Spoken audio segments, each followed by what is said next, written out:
Let me just preface this by saying I love my parents. They're awesome people, and I have a good relationship with them today. But it wasn't always that way, and I know a lot of others can relate, which is why I want to talk about that for a bit so we can reminisce and bond over childhood experiences.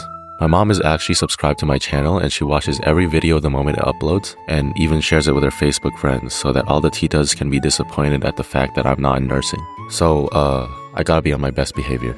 Ma, if you're watching this, I love you. This is all just reminiscing on the good old days. Please don't whoop my ass.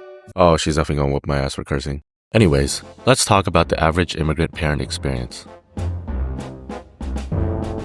Immigrant parents, they are without a doubt built different. They got the work ethic and emotional resilient dog in them. I mean, the fact that you're where you are today is a testament to that. Imagine leaving your friends and family in the motherland to move to a foreign country all alone, where the people there will treat you like less than them for looking different, and the only way you can prove yourself is by working like a dog until your efforts are recognized.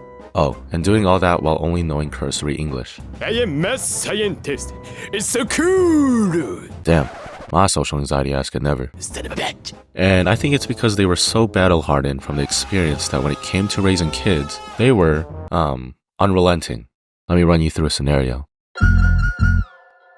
You remember those dreaded days when you received your report card and you needed to get it signed? When your eyes went down the line and traced through each subject and the corresponding letter grade, you knew you were in for an emotional and/or physical ass beating because you got a B instead of an A. So then you start running through multiple scenarios of how you're going to make it out of that situation alive. What excuse can I make? Should I go with a good old classic? The final exam was really hard. Everyone failed it. The class average was a 40%. Nah, but I used that last time. What if I just show my previous report card? Wait, I did even worse than this semester. That's not gonna work. Maybe I should just forge the signature.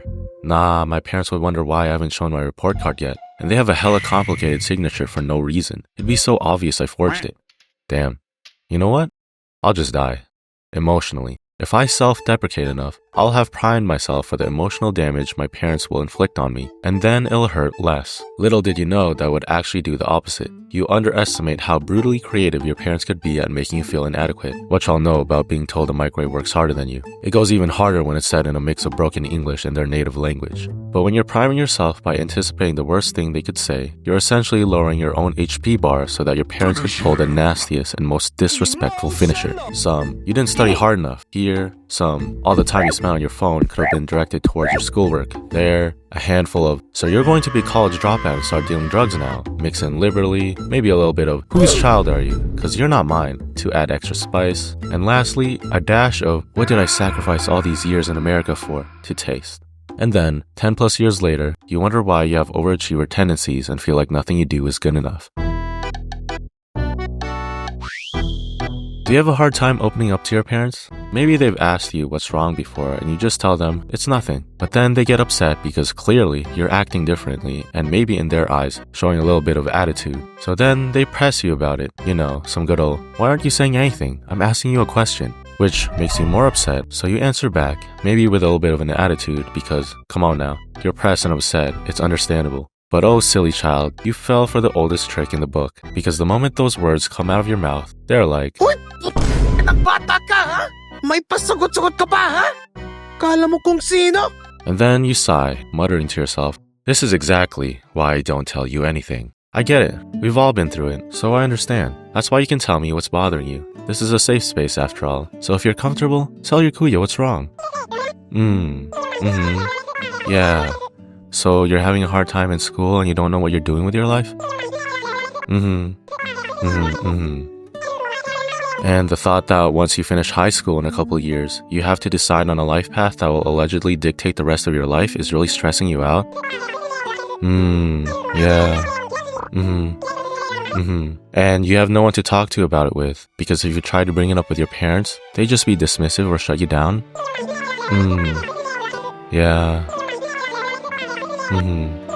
So now your mental is at an all-time low and you don't know what to do. Okay, thank you for telling me. See, what you're doing right here is being an absolute pussy. Get your shit together, man. If you're sad, just be happy. If you're stressed, just don't be. Back in my day, I had to walk 5,000 miles. Sorry, did I just resurface some PTSD? My fault. But that's how our parents be sometimes, right? Sometimes they come off as dismissive of our problems. And when that's what you experience growing up, you start to learn that your problems are trifling and petty. Maybe you even start to feel like it'd be a burden on other people to share your problems. So you just bottle it up and convince yourself that you'll be fine. But because it's being repressed, it begins to fester and build up until one day, the bottle explodes. Our parents can be very rigid when it comes to rules. Maybe even excessively so, to the point that you have little to no autonomy. Have you ever asked your parents if you could go out with friends? Odds are the encounter goes one of two ways. Ending one, they ask you if you've done all your chores, washing the dishes, cleaning the bathroom, mopping the floor, taking out the trash, finishing all your homework, and if you had the foresight to do all those things beforehand, you tell them yes, and reluctantly, they give you the okay. Ending two, they say no, and when you ask them why, they say something along the lines of, it's getting late out already, it's dangerous, or you're always going out, you need to spend more time studying, or, this one's my favorite, it's a school day, why are you going out and messing around? You should be focusing on your studies. And maybe you try to negotiate with them. It's not that late, or I'm just going to a friend's house, or I'm not going to be out for too long. But your parents stand their ground, and you stand yours. Eventually, it escalates into an argument where you end up going to your room crying as you mutter to yourself, I hate this family, I'm running away.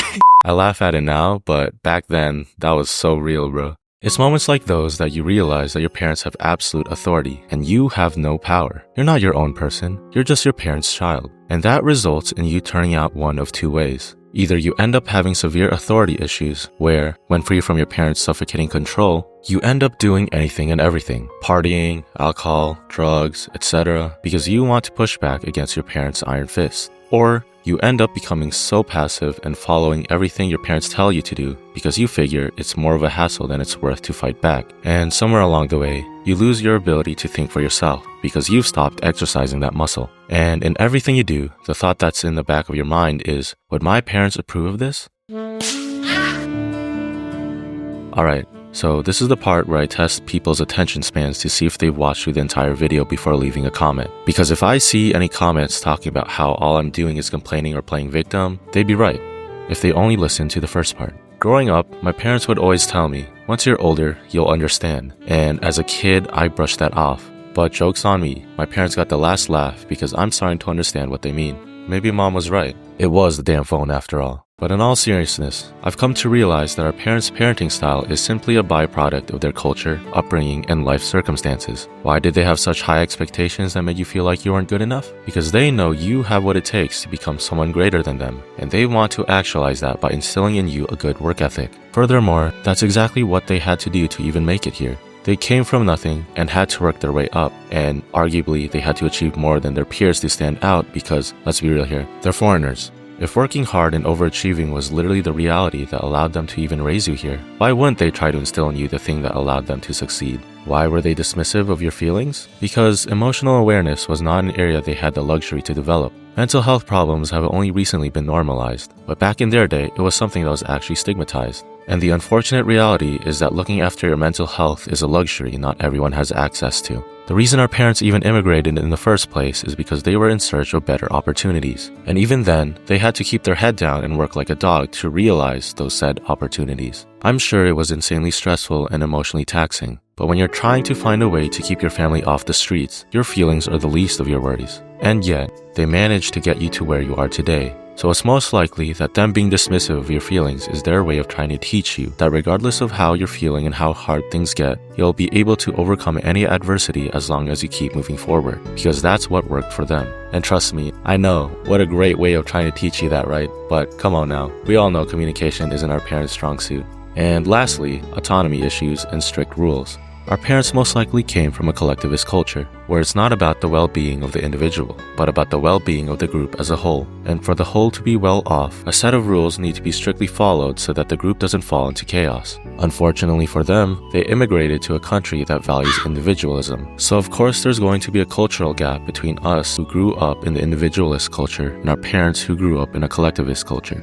I'm not trying to justify their actions or put blame on anybody for why things turned out the way they did. Many people are quick to jump on the who's at fault and who's the victim mentality. And honestly, I find that it's a very counterproductive way to approach most situations. I'm simply speculating and explaining the factors that caused our parents to act in the way they did and what effects that could have had on us as we grew up. It's simply cause and effect. Our parents had their set of circumstances and experiences that made them choose what they believed was the right decision, and those decisions had their consequences, both good and bad. That's all there is to it. But when you come to understand the potential reasons for why things turned out the way they did, it's easier to give your parents their flowers because they were just doing their best. And the reality is, good people can have good intentions and still end up hurting others. That's just what it means to be human. And that realization is what helped me improve my relationship with my parents. It's definitely not the fact that I've gotten older and therefore harder to control. Right, Mom?